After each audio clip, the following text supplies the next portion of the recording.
Hi, this is Philip Richardson at Avantone Pro. I'm going to talk to you about one of my favorite speakers at Avantone, and that's the Gauss 7. The Gauss 7 is a lovely speaker, highly detailed, just tremendous expression of dynamics at any volume level. Some of the key points about the Gauss 7 is that it utilizes an air motion transformer. An air motion transformer moves the air from left to right, squeezing it out, and it uses the same comb material that we use on the CLA-10. It's exact comb material made in the same beating process, so it's really stiff and it's really light, and that's what enables you to have that sort of dynamics on the Gauss 7. But let's talk about some of the features of the Gauss 7. The Gauss 7 has a air motion transformer. An air motion transformer is made of a diaphragm that you can remove, so it's a field replaceable.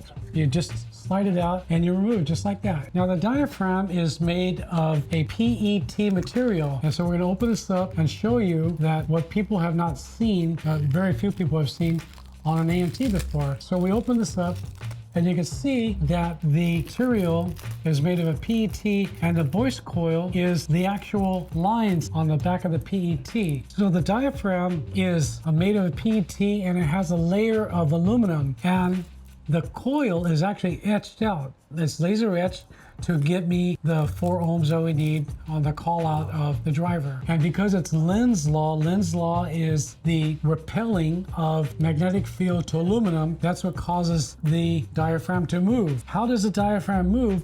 Well, if we look at it, the diaphragm moves left to right at a really fast action. It creates kind of like your hand does. It forces the air out, creating that sound by the corrugations squeezing the air between one another at a really fast rate, or the given frequency that you apply. And it is caused because of the motor structure. If we look at the motor structure, you'll see that you have the top plate. This is the north. You have a magnet and the south plate, and the magnetic field travels like this.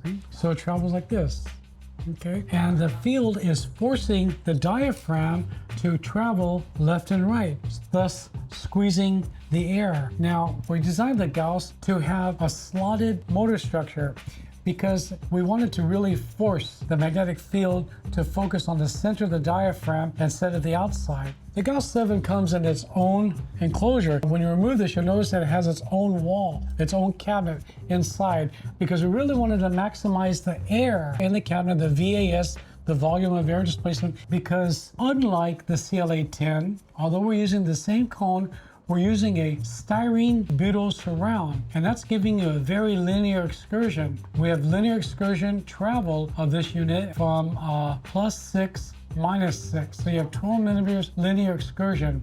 And that's one of the reasons that you have such high output of bass. We were tasked to give just a tremendous amount of bass in this size cabin at a given price point. And here, I think we achieved it. So at any volume level, you're going to hear the impact that you need to hear, and the high rate and the details and the clarity without the harshness inherent on other monitors. We have the XLR input and a tempering sleeve. We also have attenuation. So if you want to put this closer to a wall or away from the wall, you're able to adjust the output to your desired sound, to your desired mix. Most customers have this on their console 1 meter away from each other, but this will work great as a hi-fi unit if you want to go down that route. Again, this is Philip Richardson at Avantone Pro talking about the Gauss 7. I find it to be the most dynamic and incredible expression of dynamics at this price point, at twice the point that you can possibly get from a recording studio or hi-fi active monitor. Please audition them when you get a chance. Thank you for watching.